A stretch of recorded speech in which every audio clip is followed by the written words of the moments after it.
কাজে এই আল্লাহর নিয়ামত এই পানিটাকে আমাদের সঠিক ভাবে ব্যবহার করতে হবে মানুষের উপকারে।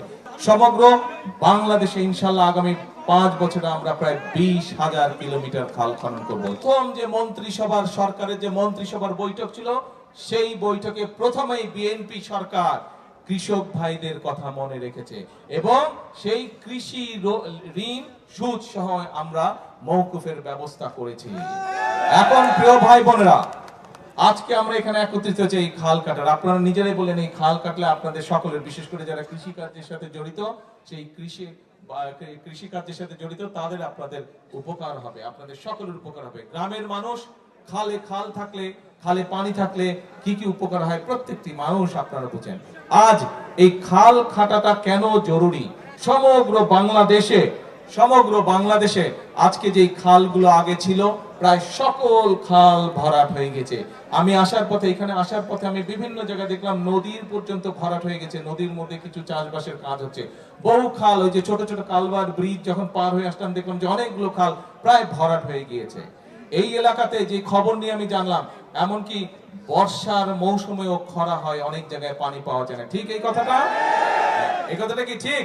বর্ষার মৌসুমে অনেক জায়গায় পানির সমস্যা হয়, সেখানে চাষবাস করা যায় না। কিন্তু আমরা এই বর্ষার পানিটাকে আমাদের কাজে ব্যবহার করতে চাই। আমরা কৃষক ভাইদের কাজে এই পানিটা ব্যবহার করতে চাই।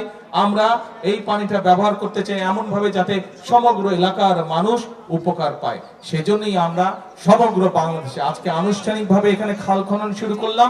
সমগ্র বাংলাদেশে ইনশাআল্লাহ আগামী 5 বছরে আমরা প্রায় 20,000 কিলোমিটার খাল খনন করব, যাতে করে এই খাল খননের মাধ্যমে একদিকে আমরা বর্ষার সময় হঠাৎ করে উজান থেকে পানি চলে আসে, নদী খাল সব বন্ধ হয়ে যাওয়ার কারণে উজান থেকে যখন হঠাৎ করে পানি আসে তখন দেখি যে আমরা নদীর খাল বিলের আশেপাশে যে বাড়ি ঘরগুলো আছে মানুষজনের, সেগুলো ভেসে যায়, গরু ছাগল ভেসে যায়, মানুষের কাপড় জামা নষ্ট হয়ে যায়, ঘরের জিনিসপত্র নষ্ট হয়ে যায়, ঘর বাড়ি নষ্ট হয়ে যায়। এইরকম সমস্যা যাতে না হয় আমরা চাই খাল খননের মাধ্যমে উজানের সময়, বর্ষার সময় যে অতিরিক্ত পানিটা, সেই পানিটা আমরা ধরে রাখবো।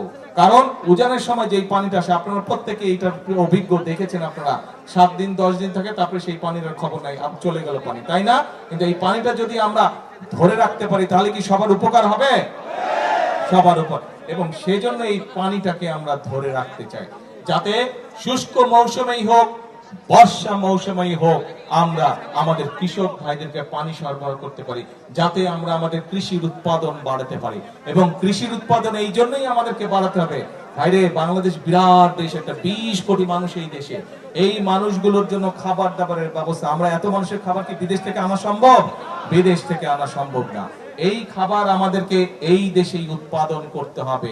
আমাদের যেগুলা মৌলিক খাবার দাবার, ধান চাল, যেগুলা মৌলিক খাবার দাবার, এই দেশে উৎপাদন করতে হবে। এবং আল্লাহর রহমতে আল্লাহ এই দেশের মাটিকে এত উর্বর করে দিয়েছেন যে আপনি যদি বীজটা রোপণ করেন, একটু পানি টানি দেন, মোটামুটি ভাবেই সেখানে ফসল হওয়া ধরে। কাজেই আল্লাহর নিয়ামত এই পানিটাকে আমাদের সঠিক ভাবে ব্যবহার করতে হবে মানুষের উপকারে।